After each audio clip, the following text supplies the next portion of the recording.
There it is. Countdown. Wait, do you hear our theme song? Good morning, everyone. Is that the theme song? We were just talking about how we need a theme song. Yeah. That's pretty bad, Sean. What, you didn't like that? No. Guys, I don't want to start the show off with the party. Oh, does somebody have the life? But we have somebody's to echoing because last night during President Trump's sort of rally in Pennsylvania, we're all on this text chain, and Dan and I are tweeting back and forth with quotes we're commenting out and pulling out. We don't hear much from Sean, and then all of a sudden, bing, a picture, a selfie with Sean and who else but Bernie Sanders drinking Guinness at what is that? That was the Irish embassy. Is that right? No, the ambassador's residence, actually. Oh, okay, gotcha. Because of course, I think Bernie Sanders and the Irish. Of course. Nothing says Irish Christmas than Bernie Sanders.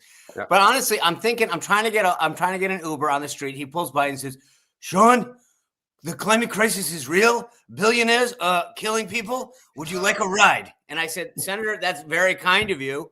And then I offered him a Guinness, and it was an amazing night. And he talked about the midterms, and he smack. We talked about midterms. We're Christmas exchanging holiday cards. He's obviously Jewish. So we're like, let's do that. We decided to do a gift swap.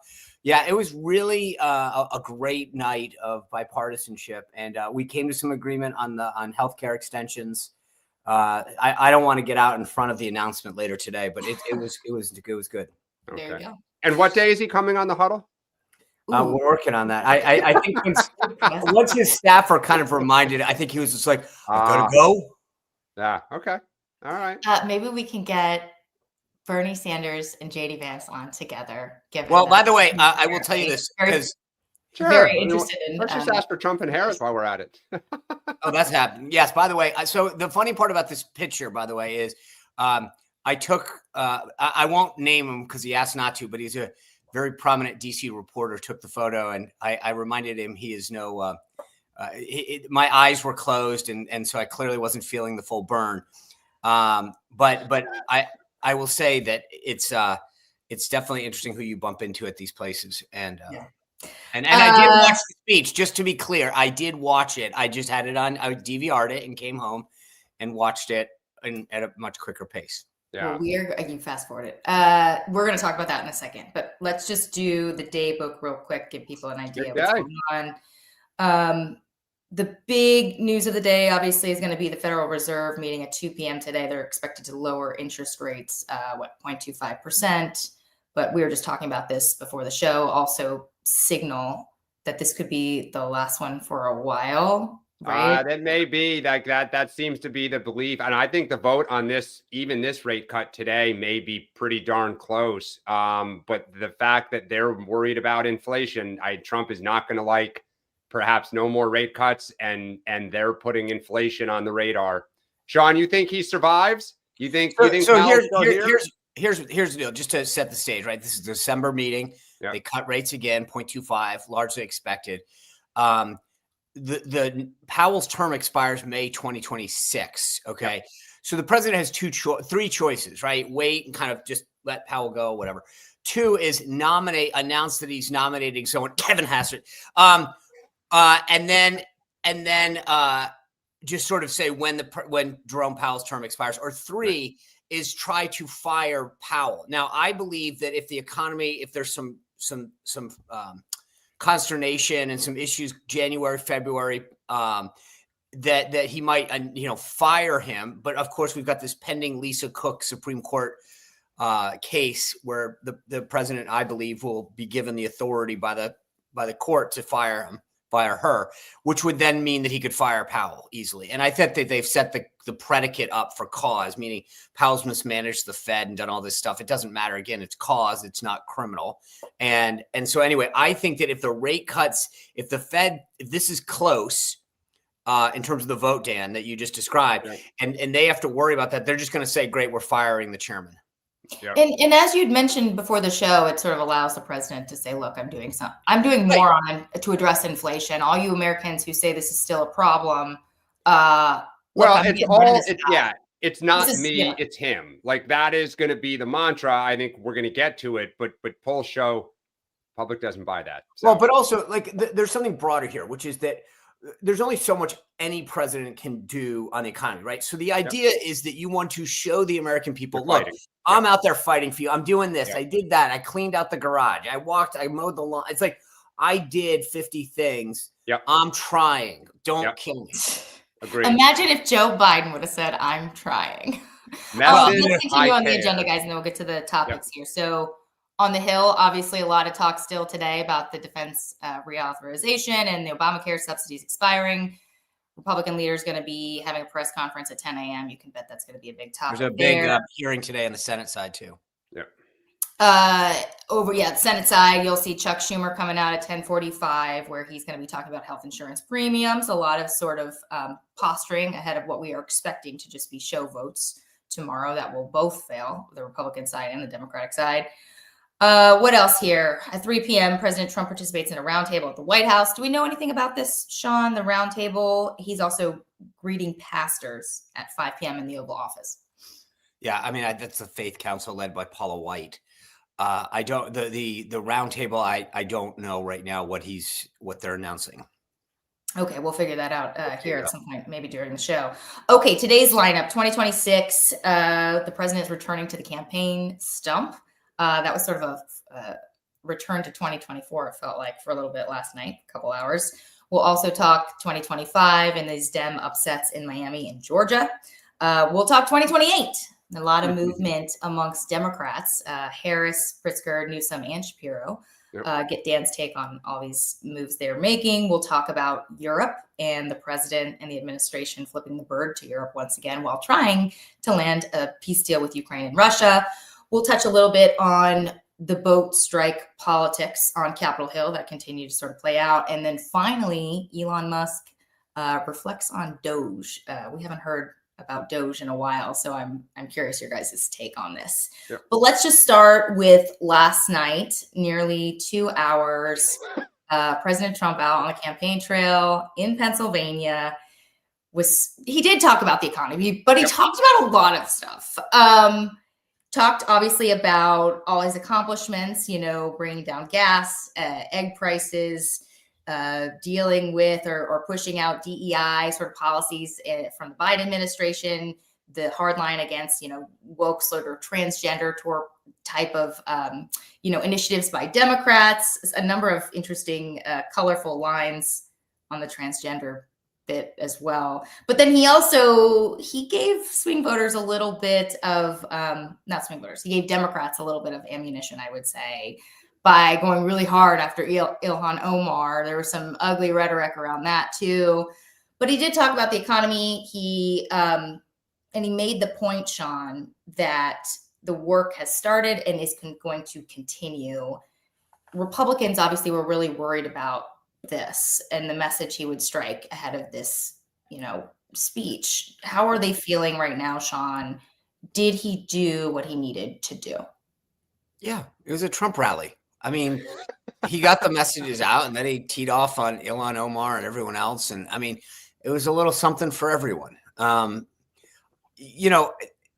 yeah, he did exactly what he needed to do. I think for the people that want him to do more, again, it's sort of like, this is who he is. So you can, after 10 years, the idea that people are like, he should have done more. He should have done that. It's like, then you just don't get it. It's not him. I do think, again, just personal advice, the difference between there's two issues message wise. Well, sometimes you have to make something up because you don't have something. You're like, how do we, kind of what we were alluding to before. Hey, there's a problem. How do I say I'm addressing it? Like I'm going to make up a bunch of stuff. I think in the case of President Trump, what sort of I would like to see more is he's actually done it. He's got these investments from the automakers, the pharmaceutical companies, the chip makers, go in and talk about U.S. investment and how it's working its way through the pipeline, job creation, economic growth, et cetera. That to me is real, that he doesn't have to make it up. He's done it. He's actually secured these investments in the U.S. And so I would like to see more of that. But again, it's who he is. He checked all the boxes. He said all the right things to the people that want to find something in there. They're gonna, he made a couple offhanded comments but it's Trump. That's what he does. So I thought it was funny, entertaining. Again, there were some funny lines. The transgender one I'm thinking of what was I can't remember what it was, but it was something like transgender changes for every day of every bad day. If a family's having a bad night, just change your gender. And I was like, oh God, the right's gonna love that. But I don't think I'd heard him say something like that before. Obviously, this is something though, Dan, that Democrats will use to gin up their base. And a lot of Democrats online were saying, as I was sort of watching Twitter and watching the speech, do more of these, please do more of these. Do they think it's really going to help them that much that the president gets out and does more of these rallies? I don't know, because I think so I watched the whole thing. I had to go on TV last night. Rachel, you and I were texting kind of throughout it. And I think Sean makes the point, which is like, this was Trump. So when he goes off on Ilhan Omar and the Somalis, and he did let slip at one point that affordability is a hoax, right? So for those who are on their feet thinking, what is he going to say that's outrageous and screw up? They heard what they wanted to hear. I think that he did have some good moments. I thought one of his best lines last night was, we're not going back to Bidenomics. And then to Sean's point, you start listing all the things that I have done, right? Reminding people about the environmental rollbacks, which in Pennsylvania, no matter what I think of them, that's a winning message. All the testimonials on the tax cuts. He had real people come up on stage and say, thank you. This is what the tax cut meant to me in terms of on tips or overtime or Social Security. So if he goes out there every week and does one or two of these and pounds away, this is what I've done. These are the investments I'm getting. We're not going back. If I'm a Republican, that's good. The problem for him still remains that at the end of the day, what he's trying to do is convince you that everything is good. And I have made things so much better because they were terrible under Biden. The problem is polls don't back that up anymore, because people keep citing tariffs, and they keep talking about all the things in their lives that are getting more expensive. And so I think as a Democrat, what is encouraging is yesterday you had Abigail Spanberger, Andy Beshear, Bernie Sanders, and AOC all hitting the same message. He calls the economy an A++, and he says it's a hoax.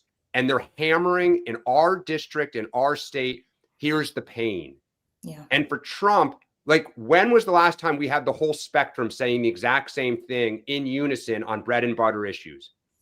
So for Trump, I mean, he needs to get out there every day and fight, but he still has problems. Yeah, I think one of the things that was nice is that the left has been fired up, and you can see it in the results. The right needed to see him, and they get that sort of dopamine hit of Trump, of MAGA, of America First, and he gave it last night, and he sort of got people fired up again and reminding him of what he's doing. So I mean, I like the fact that he's back out there. I think him just being out on the stage, it also is good for him. It recharges him. He plays off the crowd. I like the idea. I mean, he noted that this was Susie Wiles'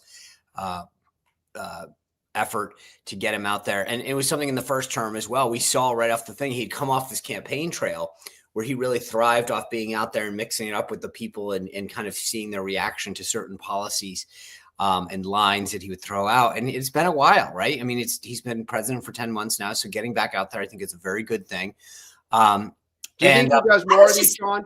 I do. I mean, look, I think, I don't know how many and in what venue, but like there's a difference. The staged one in like an auditorium with a group of executives is one thing. Like that today, those were his people, right? That was to me, like, every once in a while you need to kind of get out there and do that. And I thought he had good energy last night. I mean, you could tell he was having fun. This is what he lives for, being out and talking to his supporters. And one other thing, like to your point about going through everything he's done, he does have a story to tell. I mean, whether you like him or not, he has checked off so many of his campaign promises. And when, people are unhappy about affordability issues, it doesn't hurt for him to also remind people, I have done these other things too. Don't forget. He was complaining at one point that his team didn't want him to put anything in the speech about the border, and he's like, I want to talk about the border. There are no undocumented immigrants coming in anymore. We stopped that.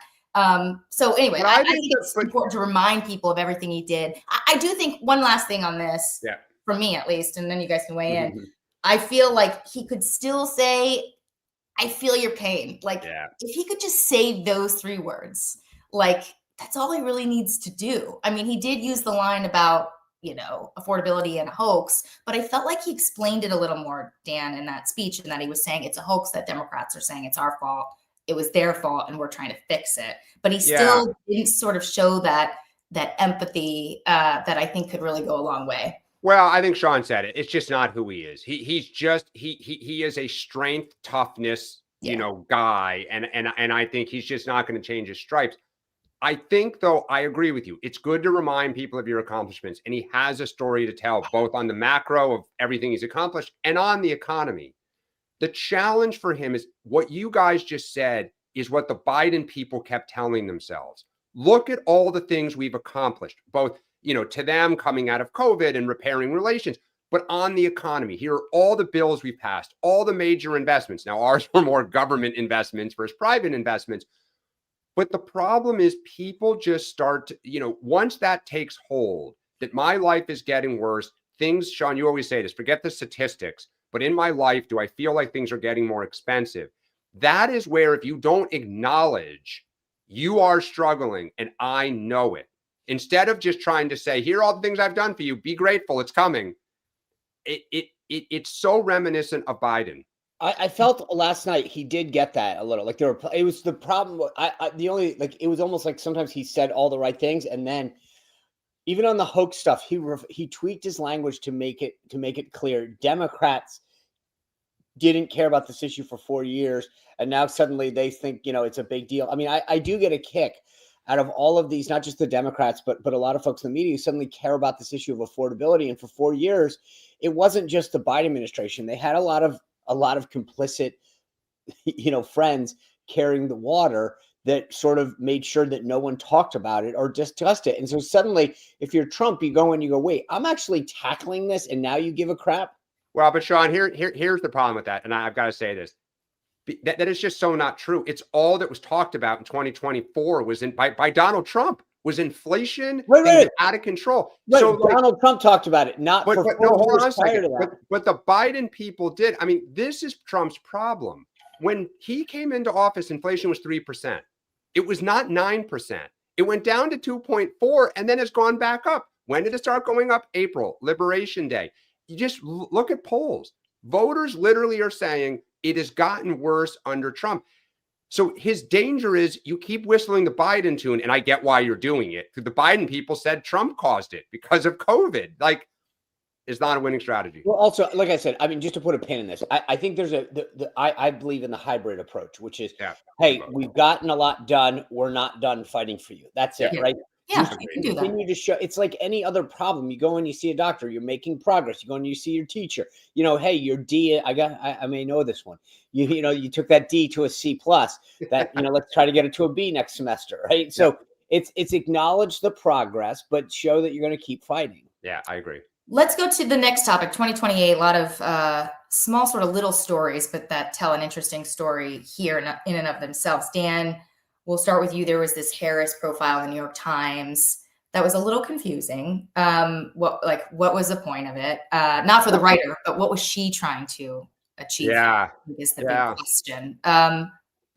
Just start there. I mean, just start there. I have some clip. Pull out from the story, but go ahead. So, I mean, look, I mentioned this online, and Sean knows this. Like, I heard back in the spring that she really wants to run for president again, and that then in the summer, someone told me like she's not going to run for governor, and because she really wants to explore this.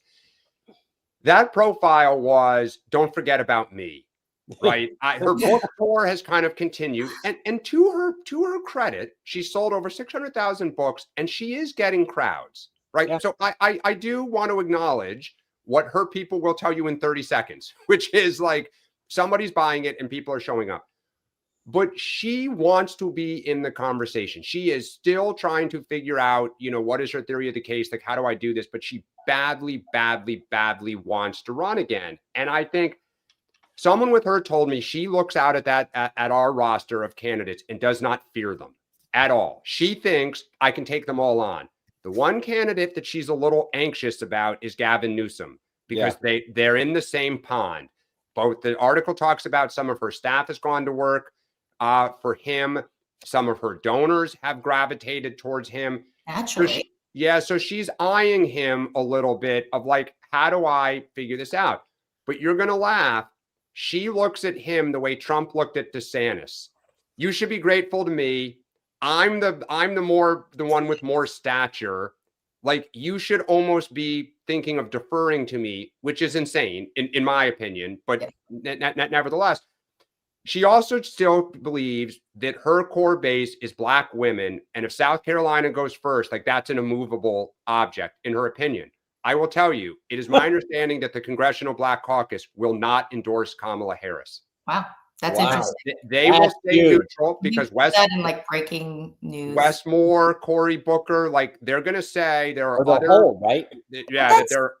They have their finger on the pulse of reality. I mean, this is delusional. But when you read that, so this just running again and doing well and winning the primary. I'm sorry, Sean. Continue. No, but look, she sees the crowd, she sees the books, and she still thinks, if I only had more time. Oh my God.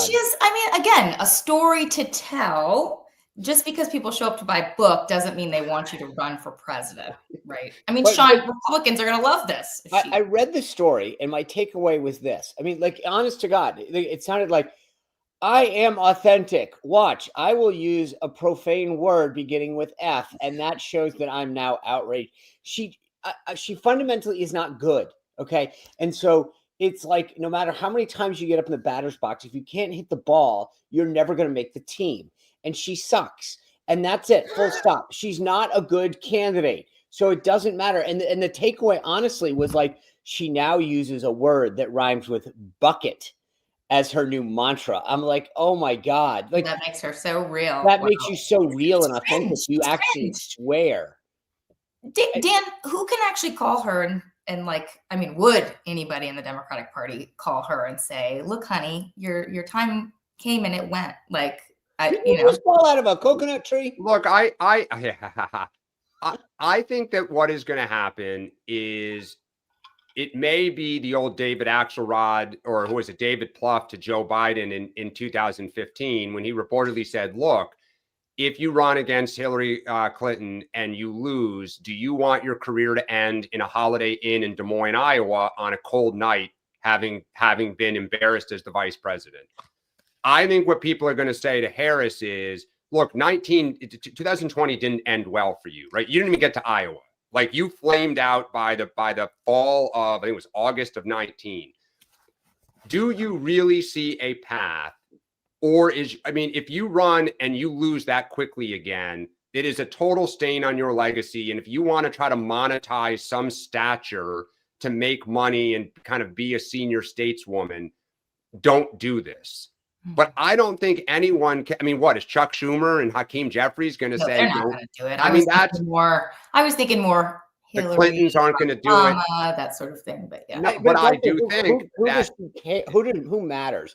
I mean, like, aside from Barack Obama himself, does anyone in the Democratic Party have the stick to call her and say, and she goes, oh, you know what? That matters to me. Because I don't think anyone else she would care about. I think the people she would listen to the most are the Clintons right now, because they were the most helpful to her in terms of like how to think about things. Don't forget, she didn't like the fact Obama didn't jump out. I know. Like, she resents that. So the Clintons are the only ones who might be able to gently guide her to the water. Let's talk about a couple of other 2028ers or potential 2028ers. Two stories here that show candidates moving obviously further left. J.B. Pritzker in Illinois. He was always, of this mindset, but there's news that he's going to be signed a law on Tuesday on this measure that restricts immigration enforcement outside state courthouses. Basically makes it harder for immigration agents to do their job. In Chicago, very much leaning into the backlash that the Trump administration received from, Democrats in the area. And then on the other side of the political spectrum, Josh Shapiro was, going really hard after President Trump yesterday in Pennsylvania when he came to visit. obviously, Dan, you had noted in our text messages this morning that this is just not his brand to be going hardcore against Donald Trump, but he's trying on something new. What is the strategy here for him? Do you think we're going to see more of this new Josh Shapiro, who is sensing that to get any attention, you need to be, punching at the president, or what do you think? Yeah, I mean, I was kind of I was excited about Shapiro, but for those who don't know, he gave an exclusive to Politico for their kind of afternoon newsletter, really hammering Trump on the economy and particularly how it's impacted in his telling negatively Pennsylvania. Shapiro's whole thing is, I get a third of my vote is MAGA supporters. I get along with people. I'm not hyper partisan. And he's going into a re-election kind of locally with that message. This was a very confrontational, very, kind of full throttle at Trump and all of his failures, which if I'm trying to hold MAGA voters, like, he must see something. And so to me, between the Atlantic story, Shapiro's kind of flex about how I'm going to try to run the score up in this state, picking up House seats and state Senate and state rep seats. Shapiro is stepping forward in the last couple weeks here to be like, I am entering the fight. And I think, look, Pritzker, you mentioned this immigration stuff to the base. This is huge. Like, this is him kind of this, like, here's what I'm doing for you. He is trying to be kind of, I think, the most progressive candidate, maybe next to AOC. Yeah. I don't see his path, but I give him credit. He is all in on this strategy of oppose at every instance, say it loud, say it proud. And it sort of, folds into the Mamdani doing that video just a couple of days ago, right? Resist ICE. This is how you can resist. Well, and ICE. I have family that is that does political work in Chicago as a consultant, and this person told me, like, the number one issue in Chicago, if you knock on doors, is ICE. The number one issue so Pritzker knows what he's doing. I think there's a juxtaposition for Democrats right now, because there's certain things that they have to do to be considered a tier 1, tier 2 candidate in their primary, right? You have to be anti-ICE. You have to really go hardcore at Donald Trump. But I don't think that that's going, like, the extreme to which you have to do. And that's what I think Shapiro was doing yesterday. He even did it. I thought last night there was this, I think this little, I don't know what I want to call it, staged event at the National Cathedral that NBC hosted with Spencer Cox, the governor of Utah, and Shapiro on finding common ground. And Shapiro did not sound like a guy you wanted to find common ground. And I say that because this goes back to this whole idea of, like, authenticity and like it doesn't sound like him. It sounds like he's auditioning for the left. And I get two things. One, why, right? So it makes sense. But I also don't, I think people sniff that out. And so I think you do it at the expense of what you will eventually have to do, which is how do you get, in his case, reelected governor, potentially considered a presidential candidate. I watch it and I go, you don't look like it really fits you. And that's the problem. And Pritzker, by the way, just as a side note, I think his answer is, I'm just going to buy all this. Like, he does not, you want to talk about a guy who doesn't, like, fit the mold. Like, I just don't see anybody finding him to be a viable option. Sean, can I say one thing, though, that caught my attention? And I checked again this morning. I didn't see it. The Trump war room did not go after Shapiro.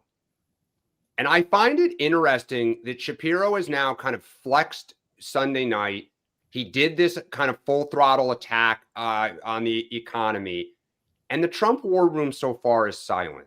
Do you think they don't want to elevate him? They're just like, he's a fly, not worth it right now. Like, who reads Politico at 4 p.m. type of thing? Or do you think they're kind of trying to figure out, do we want to start going at him? Because if you're Shapiro, you might like that.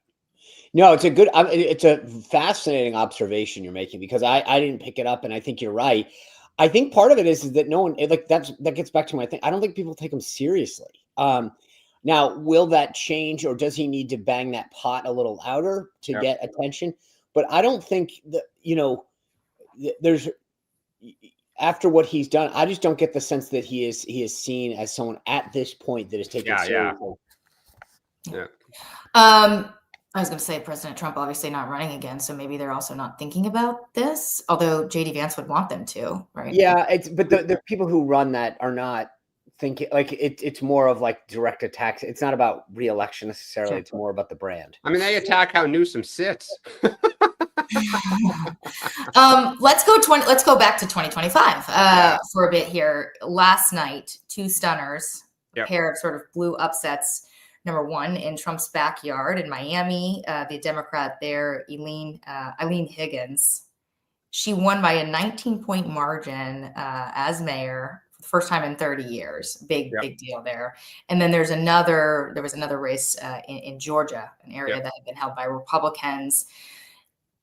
Sean, Democrats after the November elections, or not Democrats, Republicans after the November elections were sort of saying, look, this was to be expected. Republicans are in power. Of course, Democrats are going to have, some wins in this year.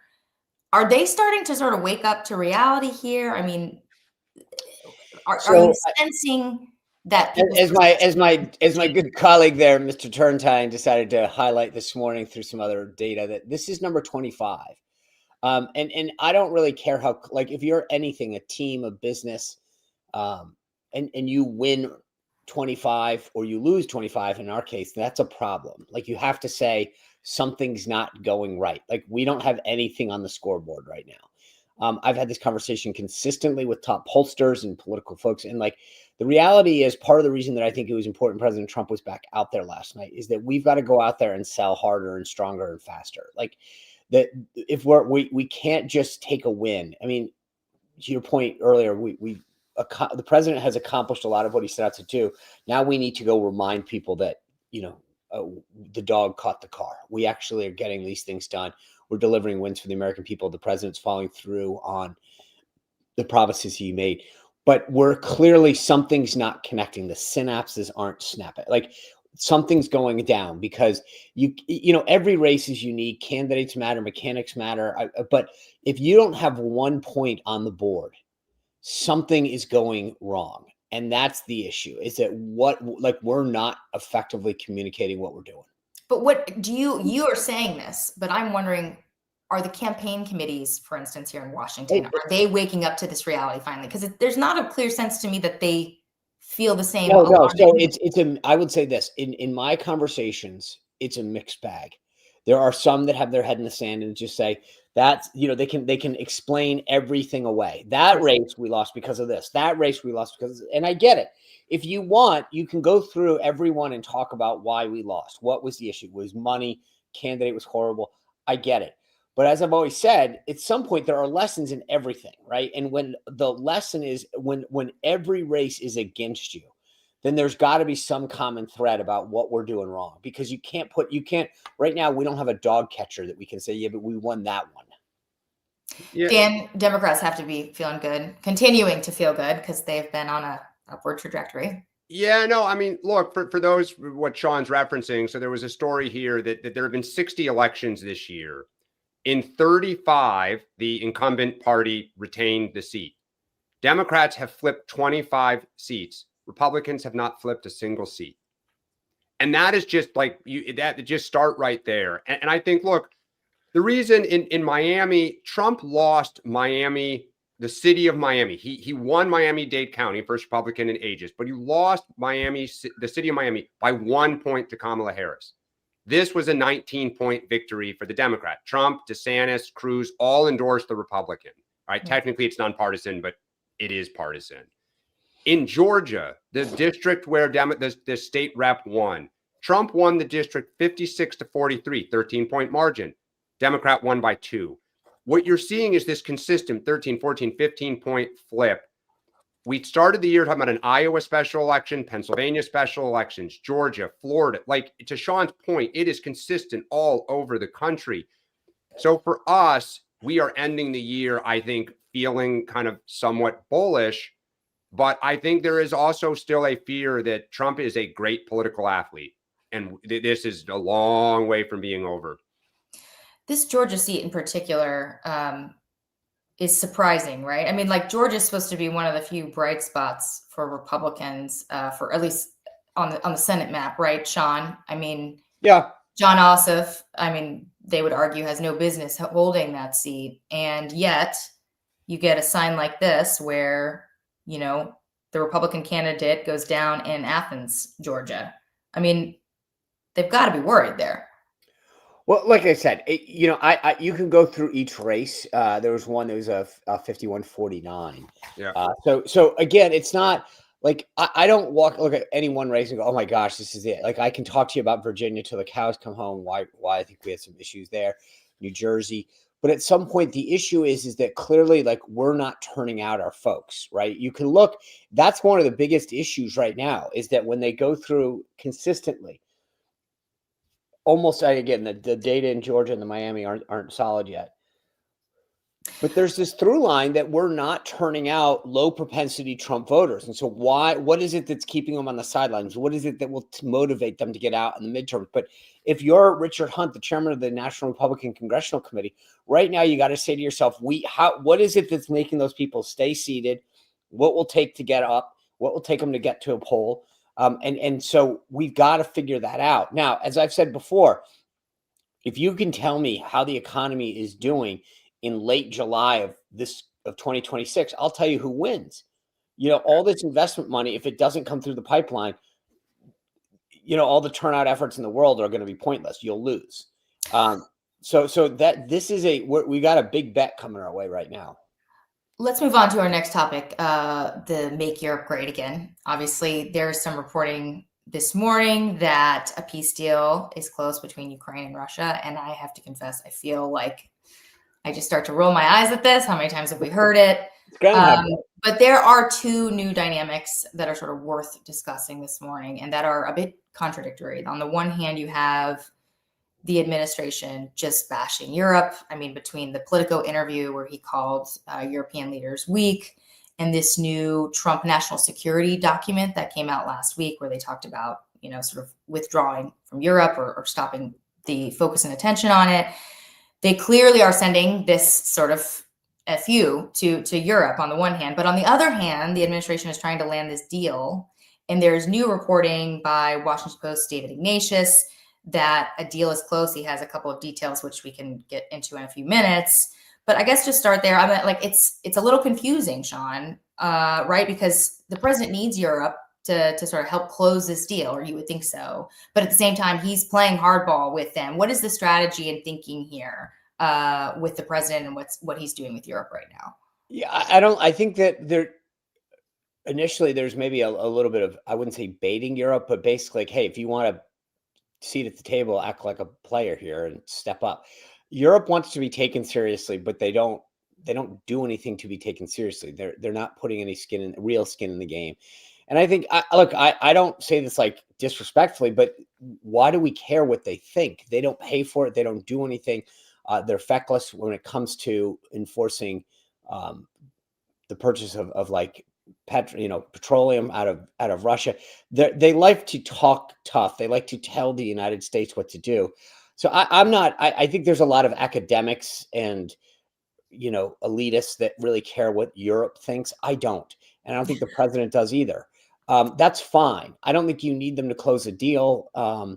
But so the dynamic is there. I am skeptical of it ever happening because I don't think Russia wants it to happen.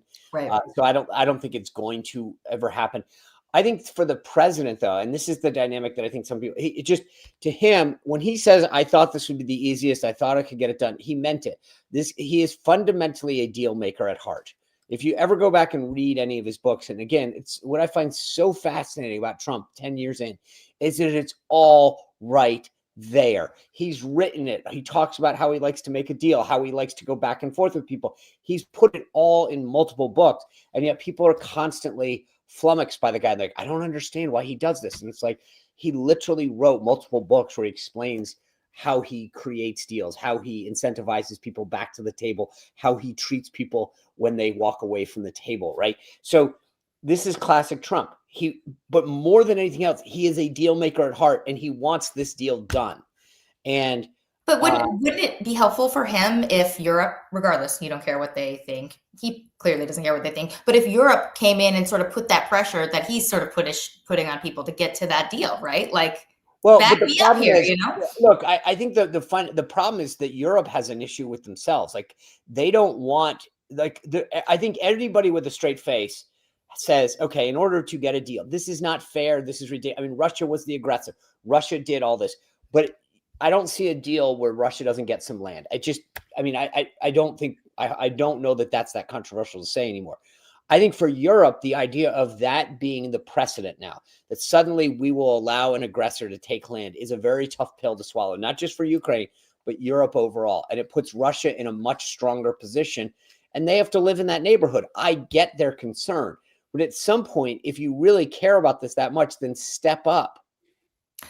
Dan, Democrats love to squawk about President Trump being what they call an embarrassment on the world stage, right? But substantially, would they do anything different in terms of this peace agreement? We're starting to hear a little bit about. I'm trying to see if I could pull up some examples of what. Yeah, it's David Ignatius's. Yeah. Right. Yeah.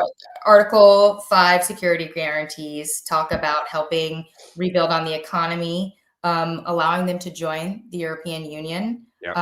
As Ignatius said, these are not the worst things for Ukraine. Yep.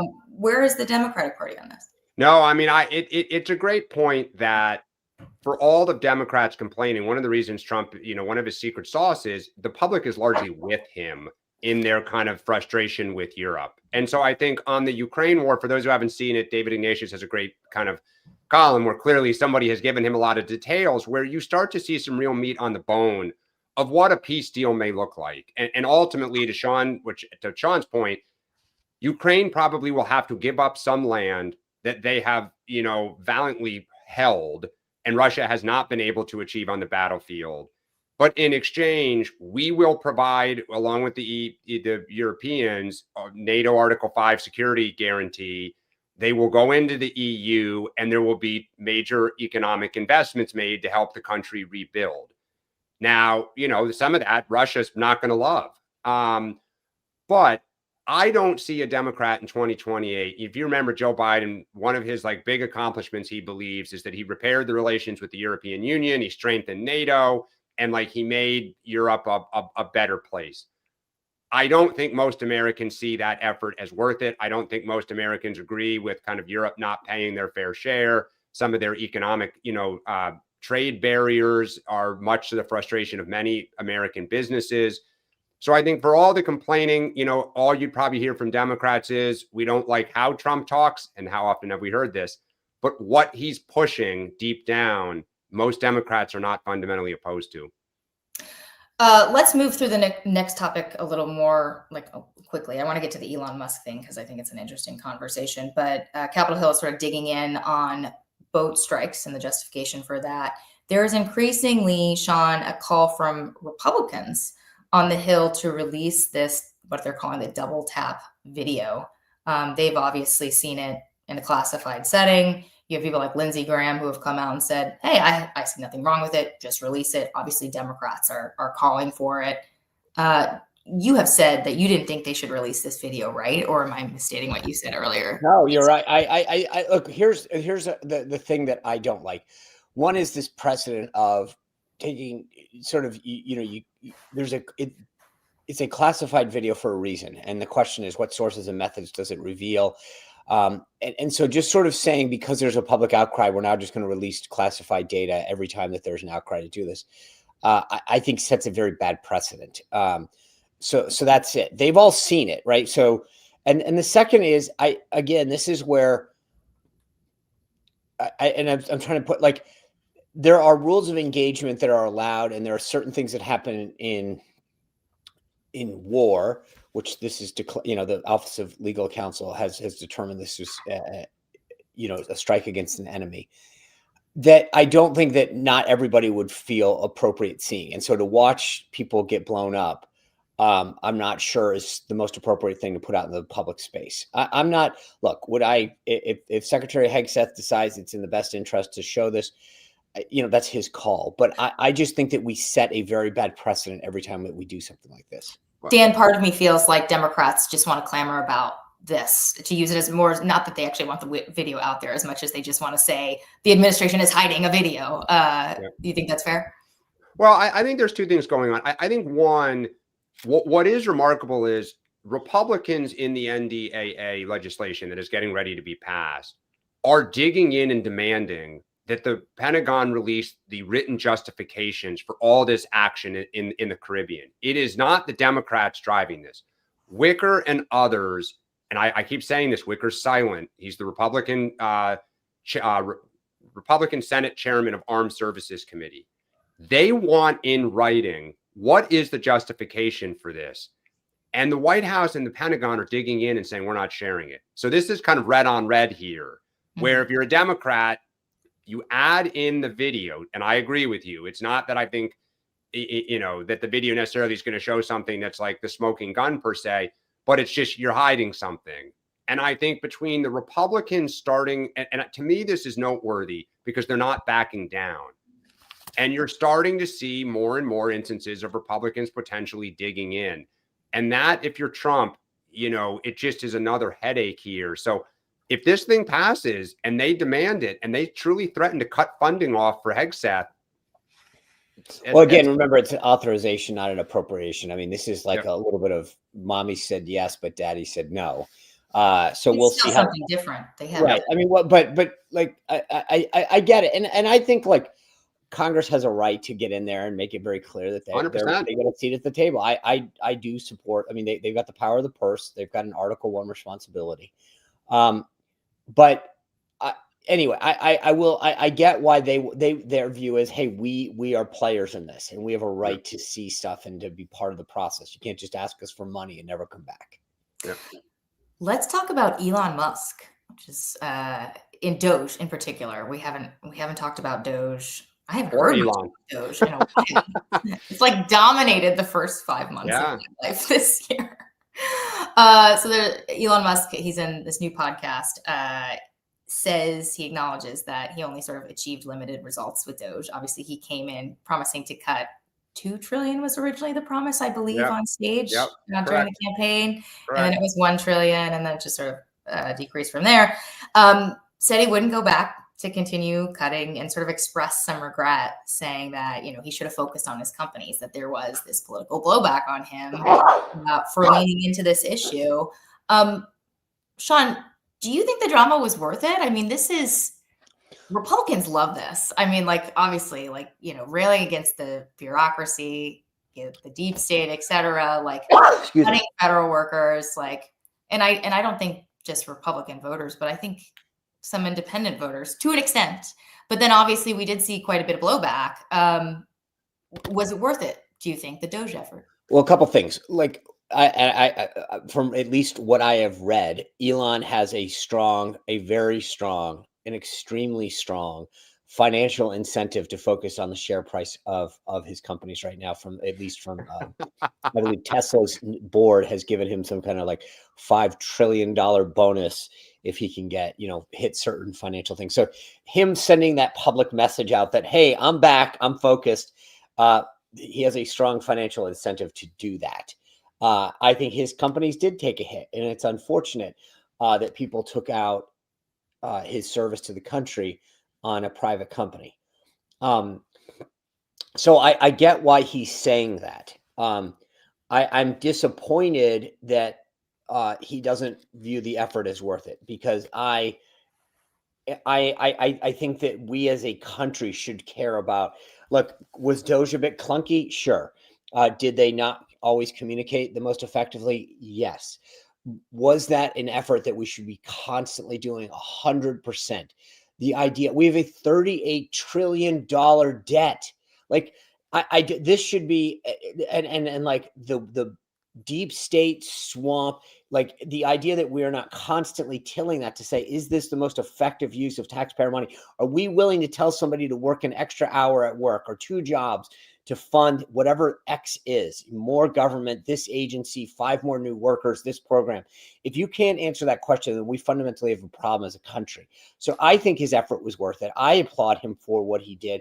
I get why and also after the crap that he took, I understand why he's like publicly saying, yeah, probably didn't want to do it.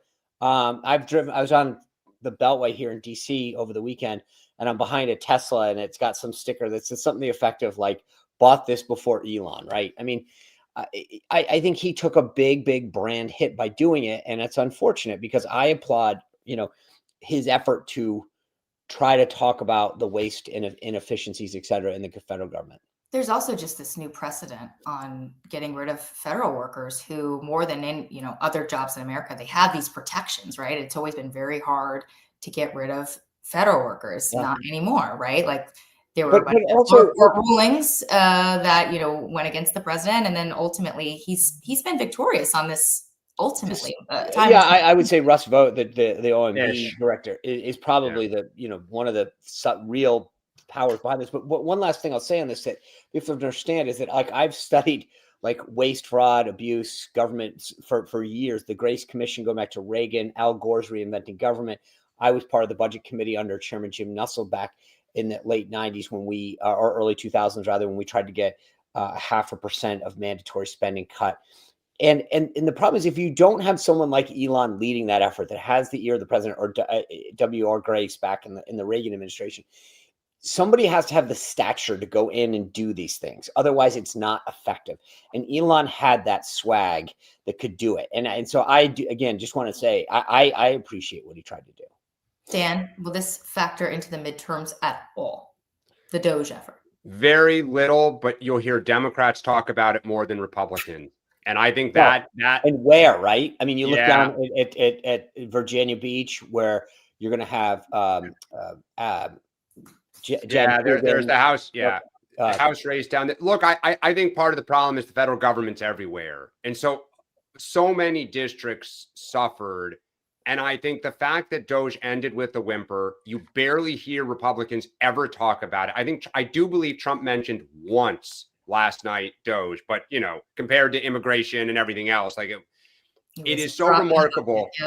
Yeah, it's so remarkable that we spent months in the beginning of this year. It was the topic everywhere. And we are ending 2025, the same calendar year, with Elon Musk saying, I wouldn't do it over again. We didn't really accomplish a lot of what we wanted to. And it is Democrats who see it as a crudgel, and Republicans kind of don't want to talk about it. Well, there's one of the guys in the chat right now is saying, hey, Sean, that's total crap. Doge didn't save a dime. That's just not true. You may. Yeah, no, that's not true. Right. It wasn't many dimes. Before $2 trillion, but it definitely, I mean, there are some, I know for a fact, and because of some people that I know that work for the government whose agency was closed. Same here. Let's also keep in mind that one of the reasons it didn't go as far as Elon Musk wanted to is because like the administration itself didn't want him to, right? Like there was a concern about some of these headlines, and like they very much held him back. So the administration held him back. A lot of cabinet secretaries were like, go cut someone else's budget, not mine. And we always talk about this. All politics is local. And on Capitol Hill, a lot of these members of Congress were upset that their babies, their legacy, both sides of the aisle were being hit. And so they were kind of like, it's the old classic, other people's spending is waste. Mine is efficient investments in my district. And that like kind of inertia took hold and just pulled him down. Look, here's the thing. I get all that. I give you the perfect example. When I was getting out of active duty, there was a task force that I was part of that literally had outlived its usefulness, like its exact stated purpose. And they hired a bunch of consultants to figure out how to make it into an enduring mission. I mean, that was literally the mentality. Like, how do we preserve ourselves? Not are we serving a purpose? and that to me is the problem, is that it's not, I agree with you, Dan. Like, there's certain districts where whatever, but there are certain functions that are literally obsolete, or frankly, like some of the stuff that Elon uncovered. And I was talking to one of these guys the other day, actually, who was part of the effort, the whole Social Security thing, where there's like a tunnel that goes underneath and only so many people can retire from the federal government through OPM. I mean, like there are just things like that doesn't make sense. And so if we're not looking at this and you're this deep, then we are doing a disservice to the government and to our own people when you're that deep in debt and you're not even trying. We got to leave it there, guys. We've got can I ask you guys a real quick question? I saw this morning, and I if I don't say it today, I'll forget. There was this report that came out from Lending Tree that said, I think it's 27% of people who use the self-checkout scanners admit to like stealing stuff. I was like, Really? maybe it's like Catholic guilt, but I'm like, I've never like they were like that's a quarter Don't of they all have security cameras to pick people up? That's what I thought. Like you're gonna get caught. Like they always say, like something in the bag, something in the bag. And I was like, that's 27% of people who said that they admit Only they 20% admit of it. the people who admit it, which means Yeah, right. Probably a Like, higher something number. like Yeah. if you do it. Yeah. It's But bonkers. I was like, oh my gosh. I was like, and people like were like, oh, well, technically once in a while. I'm like, honestly, like I get embarrassed sometimes when I get back to my house. I'm like, oh my God, I don't know if I paid for that. Sometimes it's the opposite. I pay for something that I didn't get in my scanner, but Sean, you're not going to be talking about that on your show, I assume. What do you got coming up? Senator Ron Johnson's Nice holding a pivot. hearing today on healthcare. We didn't get to that, but he's holding a hearing on healthcare options. He'll join us tonight to talk about what that hearing's supposed to be, where the Senate is, what the likelihood, and we talked about this yesterday, what the likelihood of getting something. So tonight, 6:00, join us in the premiere. So what, and by the way, I had a big newsletter come out yesterday. I know you've got some stuff to talk about, but like we talked about this today. My takeaways from Tennessee and Virginia, I put in the newsletter. People can go take a look at SeanSpicer.com. Great. I am still working on this newsletter. This next newsletter, I'm going to have a look at the potential musical chairs in the cabinet coming down the pike. I mean, there's been a lot of stories about people getting fired. You might actually be surprised by some of the stuff I'm hearing from people in the admin, people in the White House. So tune in for that. Hopefully we can talk more about it tomorrow morning, but also sign up for my newsletter. It's free. Rachael Bade, RachaelBade.com. You can sign up there. And speaking of giving things plugs, I meant to do this at the top of the show, and I once again forgot. Our YouTube channel is up. Please go to our YouTube channel and subscribe. We're trying to grow our numbers there, as well as these other places that you can watch the show. It's the DC Huddle. And then if you go to thedchuddle.com, you can sign up for our Substack newsletter. That is up and moving now too. And we would love to get you guys in there so we can send updates on topics and, recaps if you missed the show at some point, things like that. So please go and sign up. Yeah, I'll put it in the YouTube chat right now. But if you go to thedchuddle.com, and then it's the same thing across all platforms, YouTube, X, whatever. So that way you can always stay in the know what we're doing, when we're doing, and getting those notification buttons. And when you go to the YouTube page, not only is it helpful to subscribe, but hit that notification button, because we are a live show. If we ever go live, you get that notification. So it's like, boom, we're right in your face. So go to the dchuddle.com, sign up across all those platforms, hit the notification button. It's it's like our present to you for the holidays. Merry Christmas. And by the way, Dan, what do we got on tap this afternoon? Any big? No, party? I'm working on the huddle is what I'm working on, and getting ready for January. Are we having a Christmas party? No, well, that would be I'd love to, but maybe next year. By this time next year, we will. Yeah, we're gonna have we got a lot of things. We'll invite Bernie Sanders. Yes, we're interviewing. We are doing all sorts of things to try to get ready for January. Yep. And appreciate everyone's understanding and patience. Are we gonna have a gift swap? Anything? I mean, I feel we got to do. I mean, like maybe we have a virtual card exchange or something. I don't know. Okay. We'll work on that. We'll work on that. Okay. In addition to, building a company in 4 weeks. Yes. Less than now. It's 3 weeks now. Yes. So we'll be ready. Big kickoff, January 5th. Yeah. Well, enjoy the day, everybody. And thank you for tuning in. We'll see you tomorrow at 8:30. All right. I'll sing it.